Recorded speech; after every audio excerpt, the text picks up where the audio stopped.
द्वारकेचा राखणदार. आर्यन एक तरुण संशोधक होता.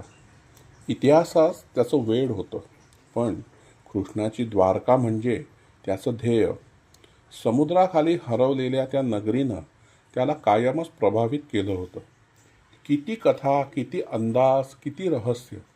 आर्यननं ठरवलं होतं, एकदाच का होईना सत्य उघड करायचंच. तो काही महिने तयारी करत राहिला. जुने ग्रंथ वाचले, पुरातत्व तज्ज्ञांना भेटला, पाणबुडी प्रशिक्षकांकडून सगळी माहिती घेतली, सगळी परवानगीही मिळवली आणि अखेर तो द्वारकेला पोचला. किनाऱ्यावर उभं राहिल्यावर त्याला समुद्रातून एक विचित्र थंडी जाणवली.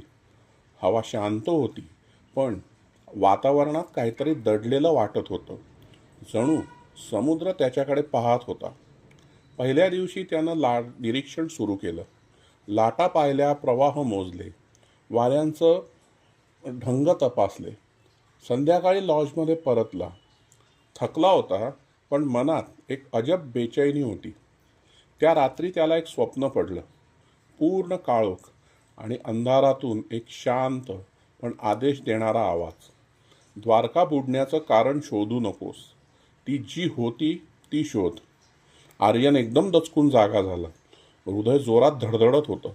त्यानं हे स्वप्न थकवा आला असेल म्हणून झटकून टाकलं आणि सकाळी तो पुन्हा कामाला लागला.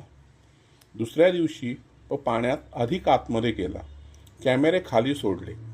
समुद्र तळावर त्याला काही विचित्र रचना दिसत होत्या. आता तो उत्साहित झाला. कदाचित तो काहीतरी मोठं शोधणार होता. पण जसजसा दिवस पुढे जात होता तसतशा लाटा रौद्र होत होत्या. वाऱ्याला एक अनामिक गुरगुर होती. संध्याकाळपर्यंत त्याला आता वातावरण थोडं उदास वाटू लागलं. रात्री पुन्हा स्वप्न आलं.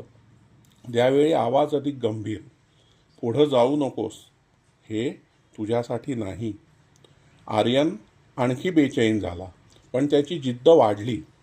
त्याला वाटलं, रहस्यापर्यंत पोचायचं असेल तर धाडस करावंच लागेल. तिसरा दिवस. ढगाळ आकाश, वारा अस्वस्थ, समुद्र थोडा अंधुक आणि जड. आर्यनने तरीही समुद्रात उडी मारली. वरून प्रकाश खाली येत होता, पण पाणी अधिक गडद वाटत होतं. तो तळाजवळ पोचला. रचना आणखी स्पष्ट दिसू लागल्या. त्याचे हात थरथरू लागले.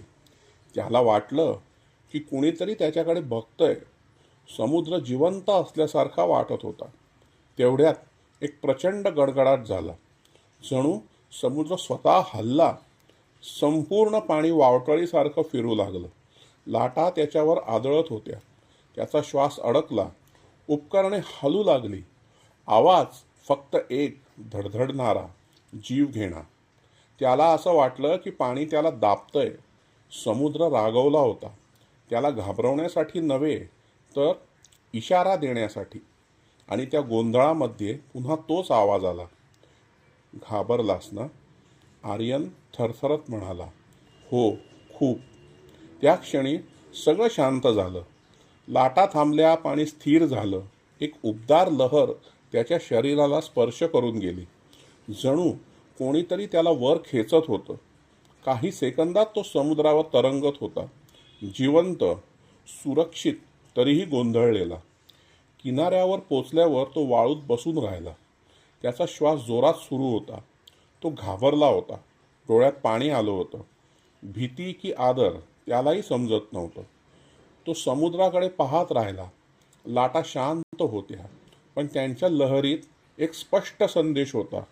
द्वारका अजूनही जिवंत होती आणि तिला तिचं सत्य जपायचं होतं. त्या रात्री त्याने आपल्या नोटबुकमध्ये एकच वाक्य लिहिलं. आजपासून द्वारका कशी बुडाली हे शोधण्याचा हट्ट संपला. आता फक्त ती कशी होती तेच समजून घ्यायचं. काही रहस्य माणसांना मागं ढकलतात, काही त्यांना सावध करतात आणि काही आपल्या शांत स्वरात सांगून टाकतात की आता पुरे. कधीकधी जुन्या नगरींचे आवाज अजूनही लाटांतून येतात. फक्त मन शांत असेल तरच ते ऐकता येतात.